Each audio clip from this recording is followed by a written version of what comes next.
En dépit d'un contexte sécuritaire tendu et de profondes difficultés, le Sud Kivu continue de résister, porté par des dirigeants engagés et proches de leur population.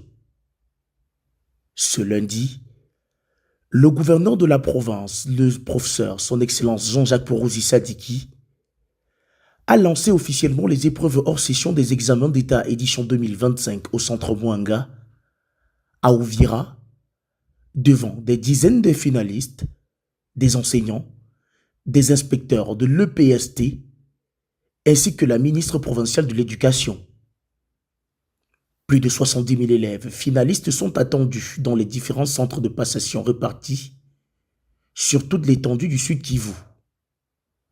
À Ouvira, dans une atmosphère empreinte à la fois de gravité et d'espoir, le gouverneur a tenu à souhaiter bonne chance aux candidats, saluant leur courage dans un environnement marqué par l'instabilité chronique. Ce lancement se tient dans un climat lourd. Bukavu est encore sous occupation d'éléments armés que les autorités qualifient d'ennemis de la paix et les séquelles de plus de 30 ans de conflits armés continuent de hanter les familles du Sud Kivu. Malgré cela, le système éducatif tient bon, notamment grâce à un leadership provincial déterminé à faire de l'école une priorité. Jean-Jacques Porosi Sadiki a profité de l'occasion pour remercier le président Félix Tshisekedi, dont le soutien s'est concrétisé par la prise en charge des frais d'examen pour les élèves du Nord et du Sud Kivu, une décision saluée par les parents et les enseignants, lourdement éprouvée par la crise économique. Nous avons visité plusieurs centres d'examen, plusieurs écoles depuis ce matin.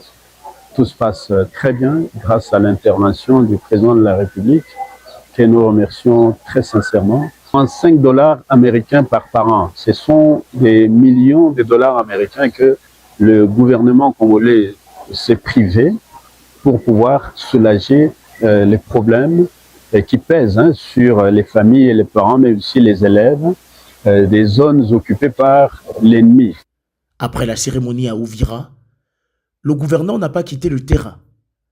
Il a poursuivi sa tournée dans plusieurs centres d'examen pour assurer le bon déroulement des épreuves et a écouté les préoccupations des encadreurs et des élèves. Cette proximité constante, avec les réalités locales, est la marque de fabrique de Jean-Jacques Porosi Sadiki, dont le travail sans relâche est reconnu par de nombreux acteurs sociaux.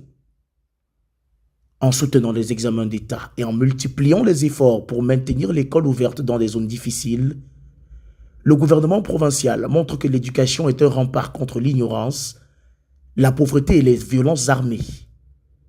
À travers cette mobilisation, son Excellence Jean-Jacques Porosi Sadiki incarne une volonté politique forte, celle de redonner confiance à une jeunesse en quête de repères et de perspectives.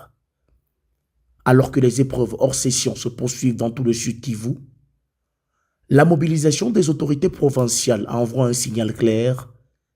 Le droit à l'éducation ne sera pas sacrifié, même au cœur de la tempête. Grâce à l'implication directe du gouverneur et au soutien du gouvernement central, des milliers d'élèves peuvent encore rêver d'un avenir meilleur. Un avenir que Jean-Jacques Porosi Sadiki contribue chaque jour à rendre possible.